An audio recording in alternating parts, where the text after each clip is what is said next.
So hey guys, I got my frame Z'd 4-inch step. So it's gonna be sitting down a lot lower than what it would from the factory, so yeah. Hey, if you wanna see how I done it, just stick around, because I'm gonna show you pretty much everything I done there.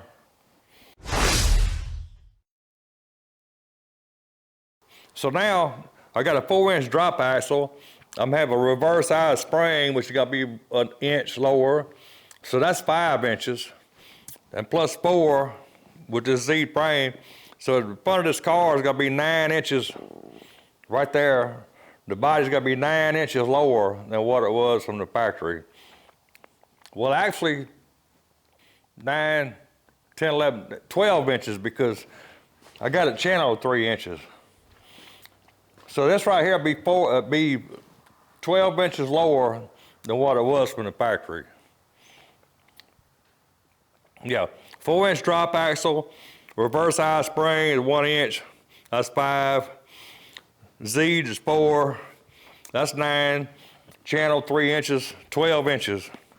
Yeah, 12 inches lower in front, and a lot lower in the back. Of course, the car is gonna be a little California rake, or shall I say, it's gonna have a little California rake to the body, so yeah, it's gonna be a little higher than that in the back. Yeah, man, this is gonna be a really, really cool build right here.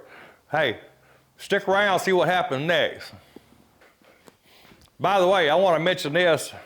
If you decide to do this, it's a really dirty job, just so you know. So I'm getting ready to Z the frame in the front 4 inch. It's gonna be a 4-inch step. Before I do, I gotta get the body off the frame, get it off to the side over there. Get me some paint lines on the floor for the center of the chassis, and some 90 lines for the front axle and the rear axle with the right wheelbase to match this frame. Yeah, so I gotta get set up before I even start cutting. I kind of got it drew out, the frame on the table here, how it's gonna be. I mean, this said this is the frame. This is 4 inches, and I want a 4-inch step. So I got a piece of 4-inch channel iron, thick wall stuff, be great. So I'm gonna cut a piece of that. This is a 22.5 angle. So if I cut the frame on a 22.5, and I cut the 4-inch channel on a 22.5, I'll have a 45-degree angle there on that piece. And then another 22.5 and a 22.5 will get me there. Something like that. It's gonna be something like that, so you could. So this frame rail is gonna be just moved up to here. Is basically what's gonna happen. Yeah, 4-inch channel iron. I mean, that's a thick wall. I only need, well, that's 3/16, but it's thicker here. But that's good anyway, because I can round this corner off to make it match the roundness of the frame. So, yeah, heavier is better for me anyway.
So what I done done, I put me some lines on the floor.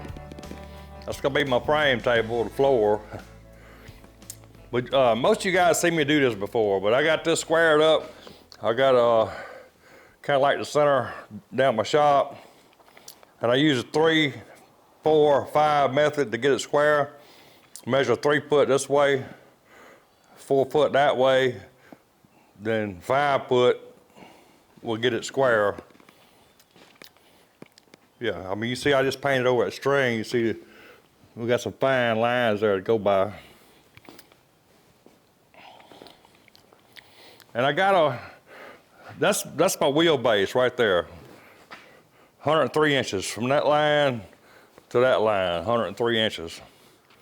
So I set my frame square, center over that line, get my rear end centered over that line, and the front axle centered over that line, and it'd be a 103-inch wheelbase, which is what the Model A is, about that, within a 1/4 inch, and get the rear end and the front end lined up with that, and it'd go straight down the road. It won't be dog tracking. So most of you guys already seen me do this, but just for the ones that hadn't seen it, that's how I'm doing it. So I got my frame set square, and when I check it, I mean, you can use a plumb bob. There's the center of the frame right there. You can use a plumb bob, but it's easier to just use a frame and square. So see the frame center, that line right now. I got the front axle. That's the center, pretty close anyway. And I check this side, same. You can't go by this cross member because it ain't even bolted down. It bolts, I'm gonna have to weld it. But anyway, that. And the rear, I'm calling that the center. Yeah, remember I said it was within a 1/4 inch. So, the wheelbase is like a quarter, originally was like a 1/4 inch shy of 103. Center the cross member. And I just use a tape measure, make sure the height is the same at the blocks. My shop floor is pretty flat. It might be a little bit off, but so yeah, I mean, if it's within a 1/4 inch or so, hey, that'd be perfect for a rat rod, no problem, we good. But anyway, that's why you get your frame lined up. When you're working on your frame chassis, if you use this method and get it lined up and get your rear end lined up straight across, adjusted where it's lined up with that line, it'll shoot straight down the road. It won't dog track. So yeah, just so you know. So I'm getting closer to the point where I'm ready to cut the front of this frame and step it down, but not yet. But this cross member just bolted in, and it don't even have no bolts on this side. So it's got to go way back there and got to come in. So the first thing I'm gonna do is take the rest of the bolts out of that side to get this cross member out and trim it up. So I'm right there. I don't need that sticking way up. So I'm gonna trim that down a little bit and clean all this up and get this cross member in place and tack it in where it's gonna be. Eventually it's gonna get welded solid, but for right now I'm just gonna tack it. I got my engine mounted. Yeah, that's about where it's gonna be, maybe an inch further back, 2 inches further back, something like that. But the height is about right there. Yeah, this is gonna be a low boy, not a high boy. You know, the traditional hot rod, the engine's down, the top of the firewall way up above the engine. I don't like that look. I like this look here where the engine, top of the engine is about the top of the firewall, something like that. It's gonna look good. It's gonna be fine.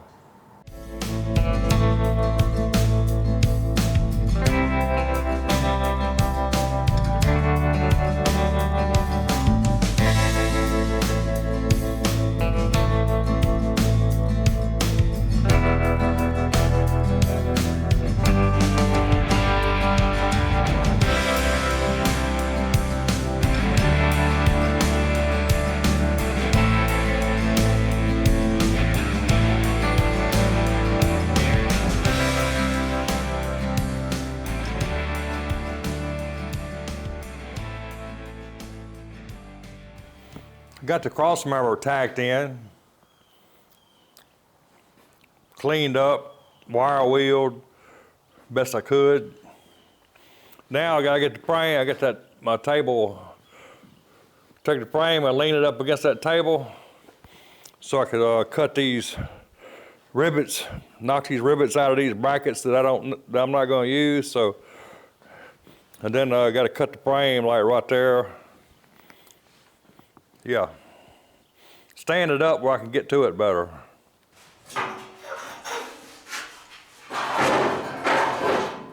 Y'all know me, I ain't scared to cut nothing.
Moving right along.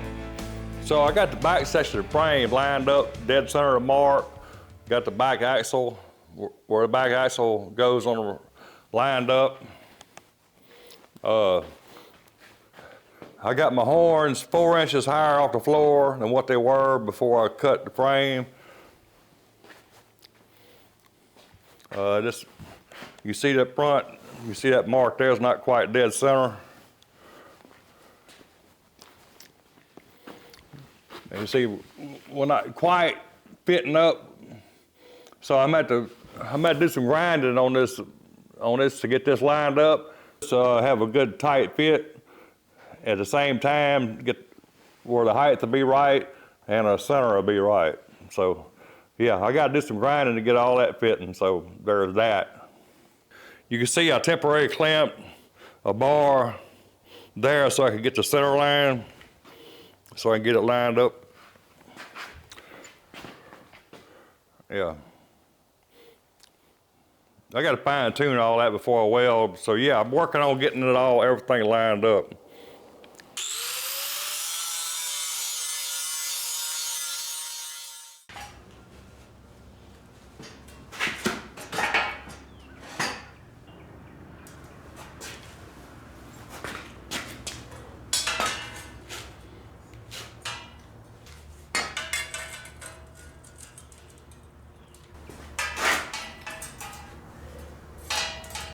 So I got that gap fit good. Not absolutely perfect, but no heel for a stepper, and I'm a high stepper, so I can weld that. And for those of you thinking and want to ask the question, yes, I'm gonna box it in on the inside. Probably, I don't know, I might box in the whole frame before it's over with, but it's gonna get a lot of boxing, especially there. Yeah, that's gonna be the strongest part of the frame, that right there, by the way. So I got it lined up. I got the horn the same height off the floor, 4 inches higher than what they were before I stepped it. I got it dead center.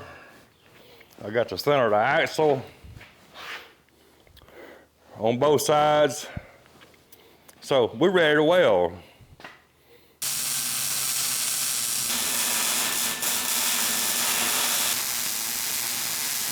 So I got it tacked real good so it won't move. And I double checked to make sure everything's lined up, dead center, and all that good stuff.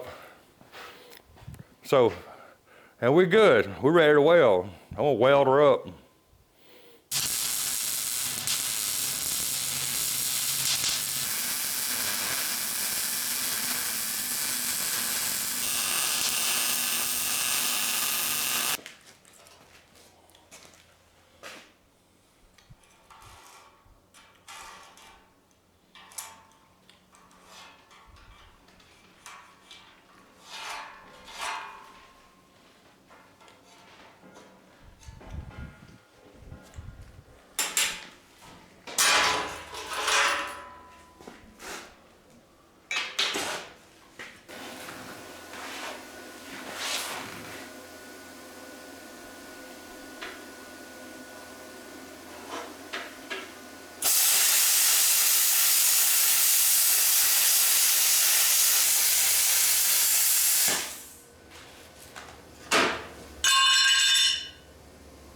So the 4-inch channel iron is not as wide this way as the frame. I mean, there's a piece of channel iron right there, and there's a piece of the frame you see. It's not quite as wide. So what I done, I cut this piece where it would fit on top of that and on the inside of the frame. So we'll get a good fit. Got her done. And I checked with the framing square everywhere. Everything still lines up except the wheelbase is like a 1/2 inch shorter than what it was. So it's like 102.5 now instead of 103. But hey, that's fine. I can move the engine back. Like some of you guys said, I could cut that firewall out, turn around, and get 4 or 5 inches. Or I could build a custom firewall, which I'm probably gonna do, but we'll see what happens. But I got plenty of room to move the engine back, so the wheelbase will be fine.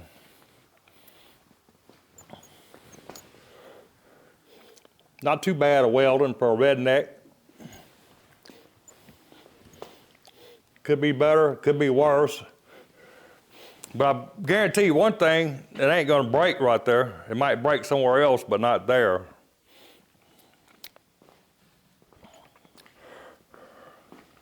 Yeah, I got it boxed in on the inside. Like I said, I may box it in all the way up and all the way back. I don't know yet, but I got a bunch more cross members.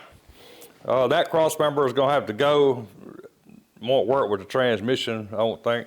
So I've had to build some new cross members, and I got a lot of work to do on the frame still yet, so stay tuned for that.